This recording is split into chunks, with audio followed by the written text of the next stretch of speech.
So the other day, I was scrolling through YouTube looking for videos about A Hat in Time, which, for those who don't know, is one of my favorite games of all time.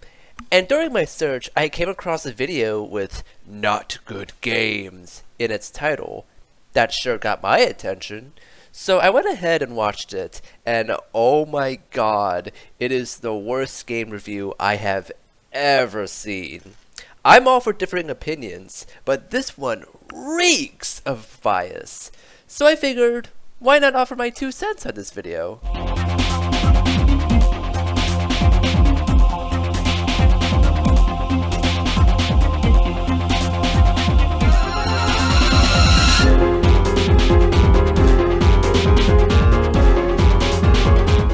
Indie games have been really popular lately, and there's a lot of people who think they are the best games ever. I don't know anyone who thinks they're the best games ever. Sure, I don't deny those people exist, but for the most part, I've seen a wide range of opinions on indie games. Which, of course it would. There's a lot of variety in that scene. Now, personally, I'm not a fan of indie games, because I think they're a total waste of money. And today, we're going to talk about the prime example of that. It's a game called A Hat in Time.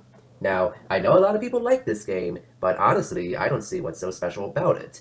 And you know what? That's fair. Not everyone should agree on the same thing, and as much as I love A Hat in Time, I acknowledge that it isn't perfect, and its flaws can be enough to ruin the game for some people. It represents everything I don't like about indie games. And what's worse is that it was a Kickstarter success. Yes, that's right, Kickstarter, the website that totally never lets everyone down, except yes it does, because it is filled with shitty projects that steal your money. Look, I know Kickstarter doesn't have the best reputation. There are projects there that have crash and burn. But honestly, that's pretty normal for any crowdfunding site. Anyone who's interested in funding projects should recognize the risk that comes with it. There has to be a lot of trust built between the customers and the creators. But for every failure that happens, there are also a lot of good stuff that have come from the site, like Hypnospace Outlaw, Wondersong, and Psychonauts 2. I don't know, what I'm saying is, try not to let these failures distract you from the successes. By the way, get used to these loading screens. They're everywhere in this game. Yeah, loading screens are gonna be everywhere. That's true for like every video game ever. And you play as this little girl who has a name, and her name is, get ready for this, Hat Kid. Wow, that's so original. There has never been a kid with a hat. I mean, yeah, what else would you name her? She's a kid, and she has a hat. That's good enough for me. It's not like the game has other kids with hats. Except for Link from Legend of Zelda, and Raz from Psychonauts, and Captain Keef. Okay, first of all, Raz wears a helmet, not a hat. Same with Commander Keen. Oh wait, I'm sorry, Captain Keef. Honestly, how do you even mess that up? Did you do any research before recording this video? Or had a script? Probably not, considering it doesn't sound like you're reading a script. It sounds more like you're just talking out of your ass. Anyway, the first thing you will notice is that the graphics are bad. This game came out in 2017, and yet it looks worse than a Nintendo Wii game. Even Super Mario Galaxy looks better than this. What do you expect out of an indie game? Yes, the game doesn't have the best graphics, but all things considered, it looks good. I say about the same level as Super Mario Galaxy, more or less. Honestly, in an age of realistic games that all look the same, I appreciate that the game looks unique at least. So you go through this hallway, and this is a hub world, by the way, and as you can see, the hub world is really small, and it doesn't have anything interesting in it. Compare this to Peach's Castle from Mario 64. And that was on the Nintendo 64. Does every hub world need to be like Peach's Castle? The spaceship is a fine hub for the game. It doesn't need to be any more than what it is. I'd rather have a small area, since it means I spend less time walking around and finding the next level. It's better than an open world, that's for sure. Remember, this is an indie game. But yes, there's nothing else to do here, so let's just progress through the story, if you could even call it that. As you can see, we're watching a cutscene, and there is nothing interesting happening here. There's no real storytelling, there's no characters, it's just stuff happening. Because they couldn't afford any real writers, I guess. This isn't Final Fantasy, dude. What do you want out of this story? A Hat in Time is trying to be like older 3D platformers, which aren't known for having complicated stories. But even so, this game is telling you a story. Some crazy guy smashes through your window, and now you have to find timepieces. Is that not good enough for you? Oh no, they broke the window, except not really. And what, did you see that? That door just disappeared. How did they not catch that when making this game? This game got a lot of patches, by the way, even to this day, and somehow they couldn't even be bothered to fix that mistake. They're probably too busy patching this buggy mess of a game. I'll give you this. That is a weird visual bug. And yeah, considering how much the game has been patched, I'm surprised they haven't fixed that yet. Although, I will say, the game isn't that buggy. A lot of their bug fixes have largely been tiny things, all things considered. This isn't Sonic 06 we're talking about. So now it's loading, and these loading times are so long. I can't imagine anyone thinking this is okay. I think they're okay. So anyway, talking about the gameplay now, do you like Mario 64? Well, you're in luck, because this game is basically Mario 64, but worse. You move around, like so, and you can jump, but they also, like, that's it. That's all you really do here right now. You just run around and jump sometimes. Yeah, just like every platformer ever. Also, this game isn't just like Mario 64. It's inspired by other games like Banjo-Kazooie and Wind Waker. And the gameplay will get more interesting down the line with new hats with different abilities and each world having something different in design and gameplay. You're underselling this game, man.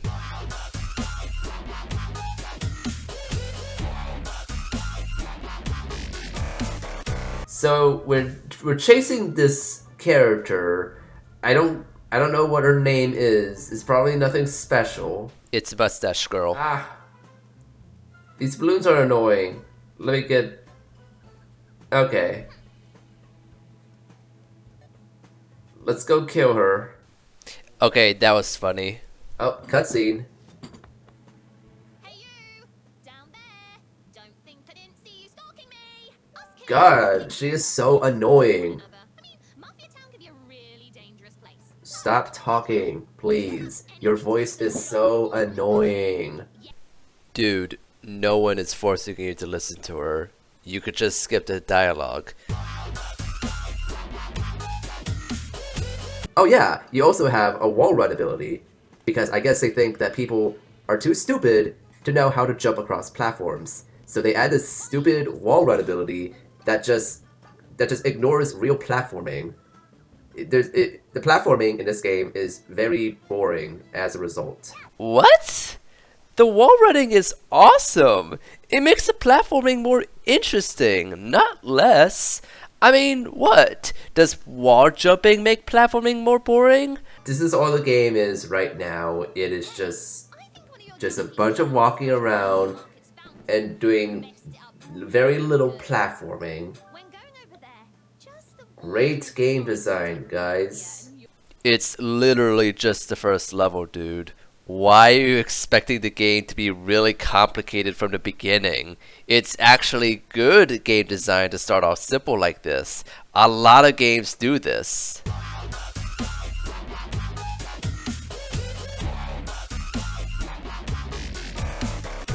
Notice how you're playing as a little girl, and your main enemies are a bunch of big old men who all look the same. Totally not pushing agendas here. What? What the fuck does that mean? The game is pushing an agenda? What agenda? that little girls are better than old men?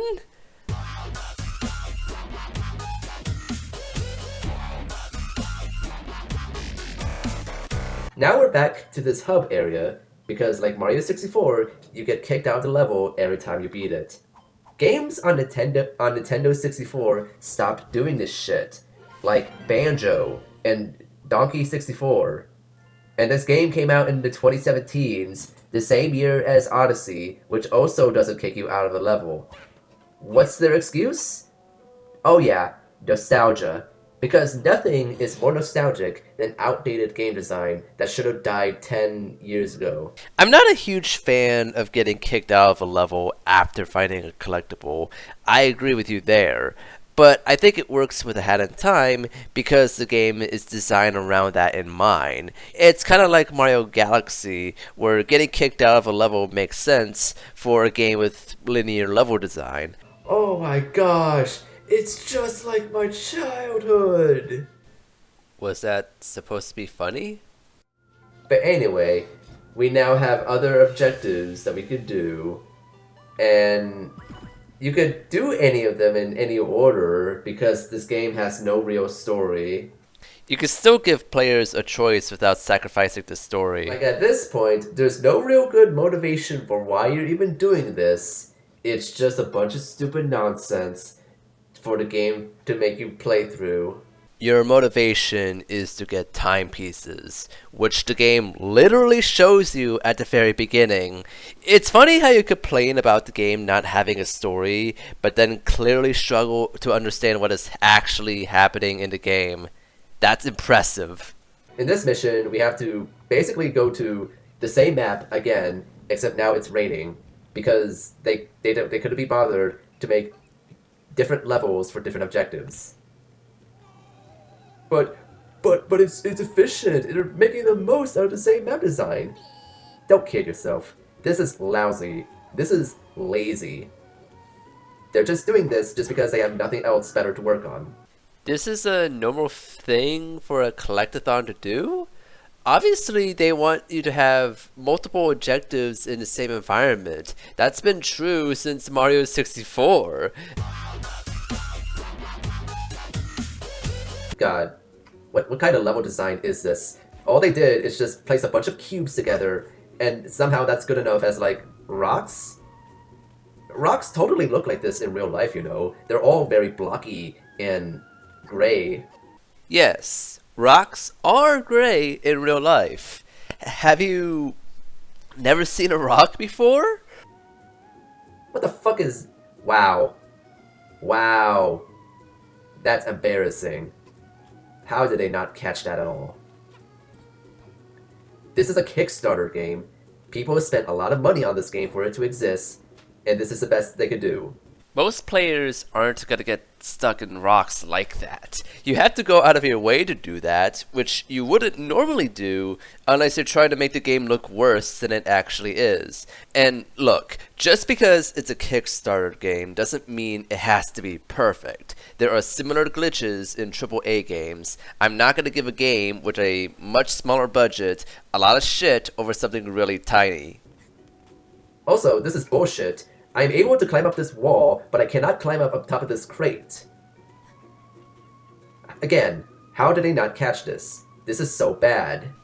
You know you have a double jump, right? Up. Fuck it. I don't care anymore. Oh, but there is a ladder over here. So all that platforming you did earlier didn't matter. You could have just taken a ladder. Great game design, folks.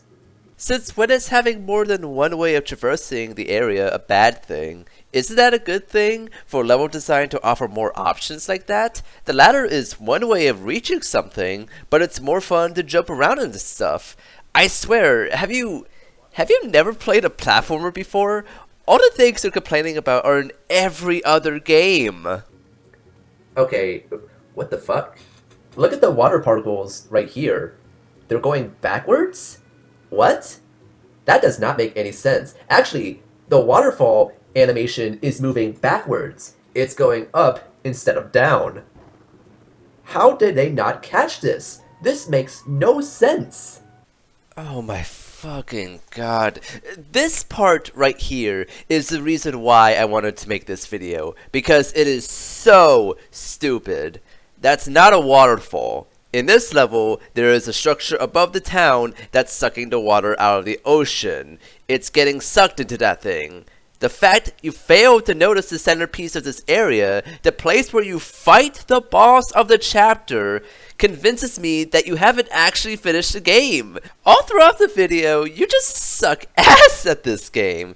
As someone who has completed the game 8 times, this video is just painful to watch. God damn.